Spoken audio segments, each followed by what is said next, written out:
Hello भाई, नमस्ते। मैं विपिन आप सभी का स्वागत करता हूं आपका अपना प्यारा सा प्लेटफॉर्म मिथिला मैथमेटिक्स में। मेरे भाई, हम लोग परमुटेशन कॉम्बिनेशन का कुछ बेसिक कंसेप्ट देख चुके हैं पिछले लेक्चर में, और आज के लेक्चर में हम लोग एक्सरसाइज 7.2 करेंगे जो फैक्टोरियल पे बेसिस है, फैक्टोरियल पे आधारित है। ठीक है, तो आइए हम लोग शुरुआत करते हैं पहला क्वेश्चन को। आप लोग देखो, क्वेश्चन बोला है हम लोग के सामने कि फैक्टोरियल 8 का वैल्यू, मतलब 8, एक नंबर में क्वेश्चन देखो, बोला फैक्टोरियल 8, इसका वैल्यू आपको फाइंड आउट करके देना है। ठीक है ना, आप चेक करो, आपको बोले थे कि फैक्टोरियल 8 दिया गया, मतलब आप 8 से गुना करते जाओ, कहाँ तक पहुँच जाओ, 1 तक। कहाँ तक? 1 तक। इसी बात को आप लिखोगे 8 गुना 7 गुना 6 गुना 5 गुना 4 गुना 3 गुना 2 गुना 1। 8 से लेकर के कहाँ तक हम लोग मल्टीप्लाई करेंगे? 1 तक। यानी इसका आप जब आंसर करोगे तो होगा इतना। यही आपका क्या होगा? Actual answer. ठीक है ना। अब देखिए आपके सामने अगला क्वेश्चन कहता है 4 फैक्टोरियल। सुनना गौर से, क्वेश्चन कहता है इसी का 2 नंबर, 1 का 2 नंबर कि 4 फैक्टोरियल माइनस 3 फैक्टोरियल। आप इसे आसानी से बना सकते हो, इसमें कोई ऐतराज नहीं होगा। अब देख लो, थोड़ा सा सुनना गौर से। 4 फैक्टोरियल को आप लिखो 4 इंटू 3 फैक्टोरियल, क्योंकि जहां हम लोग रुके हैं वहीं फैक्टोरियल लगा देते हैं। माइनस आप लिखोगे 3 फैक्टोरियल, और 3 फैक्टोरियल देखो कॉमन है, इसी बात को लिखोगे 4 माइनस 1, यानी 3 फैक्टोरियल मल्टीप्लाई बाय 3। और आपको पता है 3 फैक्टोरियल को हम लोग क्या लिख सकते हैं, तो 3 फैक्टोरियल को लिखेंगे 3 multiply by 2 multiply by 1 multiply by 3। अब देखो 3 2 जा 6 3 जा 18, यानी इसका आंसर कितना हो जाएगा हमारा? चेक करो आप, 18। कितना होगा इसका आंसर सर? इसका आंसर हो जाएगा हमारा 18। ठीक है, अब हम लोग यहाँ से नेक्स्ट क्वेश्चन को देख। अब देखिए अगला क्वेश्चन आपके सामने है। अगला क्वेश्चन हमारा कहता है, क्वेश्चन देख लो, क्वेश्चन नंबर 2 दिया गया है। कहता है क्या 3 factorial plus 4 factorial equal to 7 factorial? 3 factorial plus 4 factorial बराबर 7 फैक्टोरियल। क्या ऐसा पॉसिबल है? ये आपको बोल रहा है दिखाने के लिए, बताने के लिए कि है कि नहीं। तो कल हम लोग पढ़े थे कि सर अगर x फैक्टोरियल हो अब प्लस वाई फैक्टोरियल हो, नॉट इक्वल टू होता है x प्लस वाई फैक्टोरियल का, ऐसा हम आपको बता दिए थे। लेकिन आप यहाँ से कह सकते हो कि इक्वल नहीं होगा बाय प्रॉपर्टी, लेकिन इसको आपको जब हल करना हो तब कैसे करेंगे, आप देख लो इसे हल कैसे करेंगे। देखो LHS से सॉल्व कर लो। LHS में क्या होगा? 3 फैक्टोरियल अब प्लस 4 फैक्टोरियल को लिखोगे कितना? 4 को लिखोगे 4 गुना 3 फैक्टोरियल।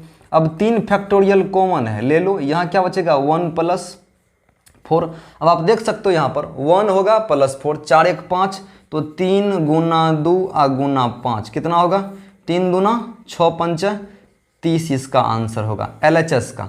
अब RHS में देख लो, RHS में 7 गुना 6 गुना 5 गुना 4 गुना 3 गुना 2 गुना 1। ये तो किसी तरीक़ा से पॉसिबल ही नहीं होगा, इसलिए हम लोग कह सकते हैं कि LHS इक्वल टू हमारा RHS नहीं हो रहा है। तो आप इस बात का कह सकते हो कि 3 फैक्टोरियल अब plus 4 factorial not equal to कितना? 7 फैक्टोरियल। समझ रहे मेरी बात को?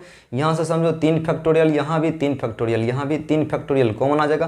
1 प्लस 4 होगा, 1 प्लस 4 5 होगा। और 3 फैक्टोरियल को लिख सकते हैं हम लोग 3 गुना 2 गुना 1, नहीं लिखो कोई फर्क नहीं पड़ेगा।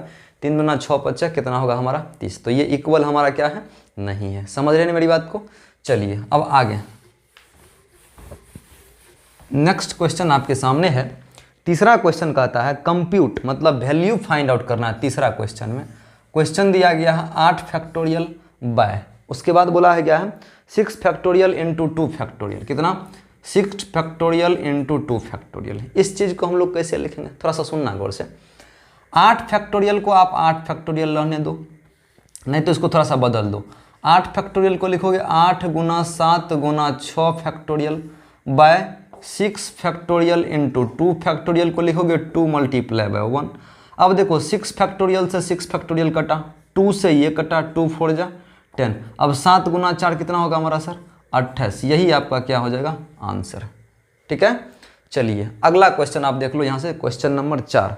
क्वेश्चन नंबर 4 बोल रहा है कि यदि 1/6 factorial plus 1/7 factorial equal to 1/8 factorial sorry x बटा 8 फैक्टोरियल, तो x का वैल्यू फाइंड आउट करने बोल रहा है, ठीक है ना।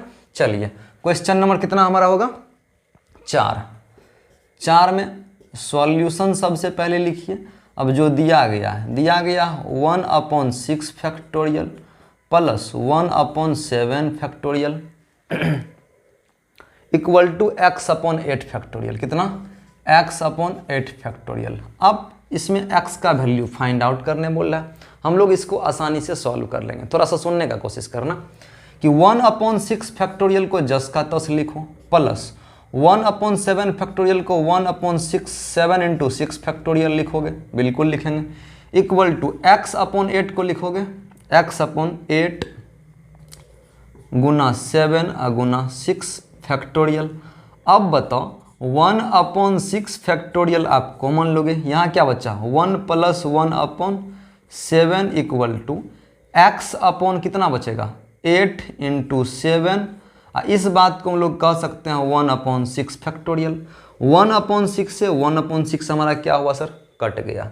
तो यहाँ से आप देख लो ये बचा आपके पास 1 + 1/7 इक्वल टू x/8 × 7। अब इसे आप हल करो, 7 गुना 1 7 + 1 8/7 हो रहा हमारा, इक्वल टू कितना x/8 × 7। आप इससे इसको काट दो, यानी x इक्वल टू होगा 8 गुना 8 64। यही आपका क्या हो जाए सर आंसर, यानी x का वैल्यू कितना निकल के आया आपके सामने। तो कहोगे भाई साहब x का वैल्यू निकल के आया 8 8 जा 64 यानी 64। समझ रहे मेरी बात को। चलिए हम लोग यहाँ से अगला क्वेश्चन करते हैं। अगला क्वेश्चन देखिए, क्वेश्चन नंबर 5 है हमारा, जो कि अच्छा क्वेश्चन है थोड़ा सा। ये क्वेश्चन भी ठीक था, ठीक है ना। चलिए क्वेश्चन नंबर कितना है, क्वेश्चन नंबर 5 बोल रहा है वैल्यू आपको फाइंड आउट करना है। क्या फाइंड आउट करना है, वैल्यू फाइंड आउट करना है कि n फैक्टोरियल बट्टा n - r फैक्टोरियल, इसका वैल्यू फाइंड आउट करना है। किस केस में, एगो पहला केस दे दिया है कि जब n इक्वल टू आपके पास होगा 6 और r इक्वल टू होगा 2। दूसरा केस दिया है कि जब n इक्वल टू 9 और r इक्वल टू क्या होगा 5 होगा। इसको थोड़ा सा समझने का कोशिश करना, ठीक है। चलो देखो हमारा क्वेश्चन ये है। अब यहाँ से सॉल्यूशन, क्या सॉल्यूशन, आप पहला का सॉल्यूशन देख लो। पहला में दिया गया है n का वैल्यू 6, r का वैल्यू क्या 2। तो हमको n फैक्टोरियल बट्टा n - r का क्या फैक्टोरियल, इसको बताना है।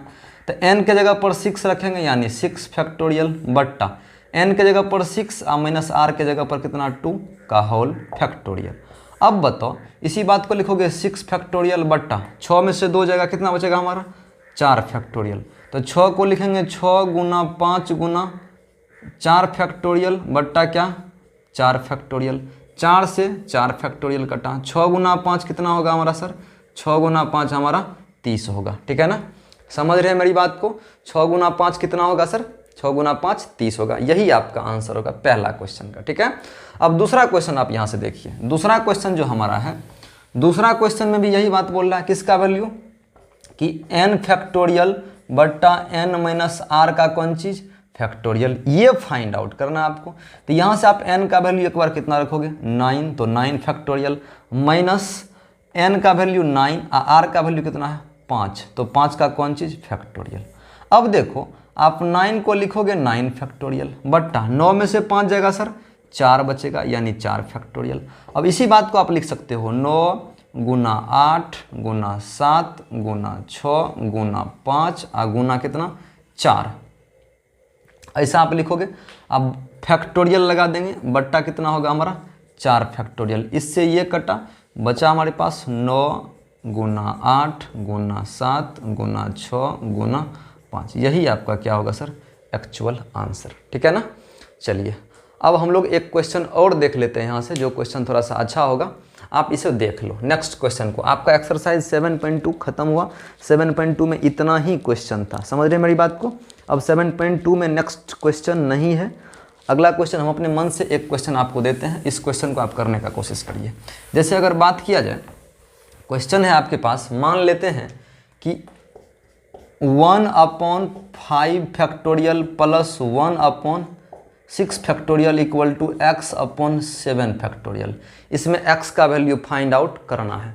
तो x का वैल्यू कैसे निकालेंगे आप ध्यान से सुन लो। इसे 1 अपॉन 5 फैक्टोरियल जस का तस प्लस 1 अपॉन 6 फैक्टोरियल को लिखेंगे 1 upon 6 into 5 factorial equal to x upon 7 factorial को लिखेंगे x upon 7 into 6 into 5 factorial.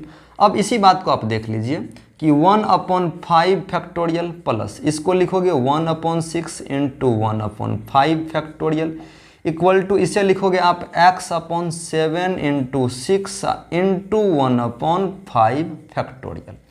अब 5 फैक्टोरियल आप यहाँ से कॉमन ले लो, क्या 1/5 फैक्टोरियल कॉमन, तो यहाँ बचेगा 1 + 1/6 equal to x/7 into 6 into यहाँ पर क्या बचेगा 1/5 फैक्टोरियल। इससे देखो ये क्या होगा हमारा कैंसिल। इसको सॉल्व करेंगे 6 1 जा 6 + 1 7 अपॉन 6 इक्वल टू बचेगा x अपॉन 7 इंटू 6।